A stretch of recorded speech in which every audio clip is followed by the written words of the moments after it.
కొంతమంది ఉంటారు, they are very smart enough to take money from somebody, to borrow money. తీర్చుతారా లేదనే తర్వాత సంగతి, తీసుకోవడం మాత్రం ఏదో ఒకటి చెప్పి తీసేసుకోవాలి. ఆ తర్వాత ఇచ్చిన వాళ్ళ ఇళ్ళ చుట్టూ తిరగాల్సిన పరిస్థితి ఉంటుంది. విచిత్రం ఏంటంటే ఈ రోజుల్లో డబ్బులు తీసుకున్నవాడు కాదు కానీ ఇచ్చినోడు ఎక్స్ప్లెనేషన్ ఇవ్వాల్సి వస్తుంది. మాకు ఎందుకు డబ్బులు అవసరమో అని వాళ్ళు అడగాల్సి వస్తుంది. బాబా మా అమ్మాయికి పెళ్ళి అవుతుంది, మా డబ్బులు మాకు ఇచ్చేయండి ఆయన. యూజువల్గా డబ్బులు తీసుకున్నవాడు చెప్పాలి కదా, మా ఇంట్లో పెళ్ళి ఉందంటే కొంచెం ఖర్చులు ఉన్నాయి, కొంచెం డబ్బులు ఇవ్వండి అని. ఇప్పుడు పరిస్థితులు అయిపోయిందంటే ఇచ్చిన వాళ్ళు చెప్పాల్సి వస్తుంది కారణాలు, ఆ డబ్బులు మరలా ఎందుకు ఇవ్వాలో. వాళ్ళు కన్విన్స్ అయితే చూద్దాంలండి, వచ్చే సంవత్సరం రండి, లేకపోతే వచ్చే నెల రండి, ఎక్కడ పోతాం ఎక్కడే ఉంటాం అనే మాటలు చాలా వింటూ ఉంటాయి.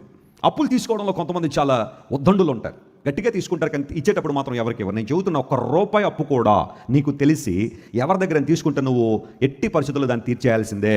నువ్వు చచ్చిపోయే లోపల అంటే ఇంకా చాలా టైం ఉంది కదా అనుకోదు, మామూలు చెప్తున్నాను నేను. నీ మీద రుణం ఉండడానికి వీళ్ళు, నీకు తెలిసి ఎవరి దగ్గర డబ్బులు తీసుకున్నావా ఇచ్చేసాయి.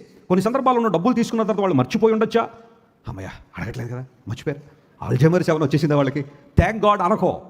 వాళ్ళు మర్చిపోయినా నీకు గుర్తుంటే దేవుడు నీకు గుర్తు చేస్తే తీసుకెళ్ళా డబ్బులు ఏం చేయాలా, ఇచ్చేశారు.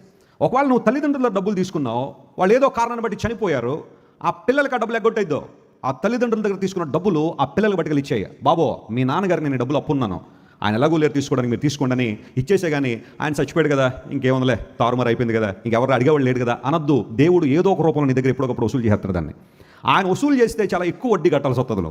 అందును బట్టి ఆ డబ్బులు ఏవైతే నువ్వు ఎవరికి ఇవ్వాలి అని నువ్వు అనుకున్నావో లేదా తెలిసిందో, ఏదో సమయంలో జ్ఞాపకం వచ్చిందో పట్టుకెళ్ళి ఇచ్చేసాయి. అది క్రైస్తవ ధర్మం లేదా క్రైస్తవ విశ్వాసంలో చాలా ప్రాముఖ్యమైన అంశం. అది దేవుని ఆశీర్వాదాలు నీకు వస్తాయి. దేవుడు నిన్ను ఏదో ఒక విధానంలో ఆశీర్వదిస్తాడు ఆ కార్యం చేయడం ద్వారా. అంతేగాని ఎవరు అడగట్లేదు కదా, మర్చిపోయారు కదా, చచ్చిపోయారు కదా, ఇక నేను సర్దేసుకుందాం అనుకుంటే ఆ డబ్బులు ఏదో విధంగా దేవుడు తీసేస్తాడు. ఆ తర్వాత ఇబ్బంది ఏం లేదు, కానీ నువ్వు నష్టపోతావు అతి తీవ్రంగా ఆ విషయంలో.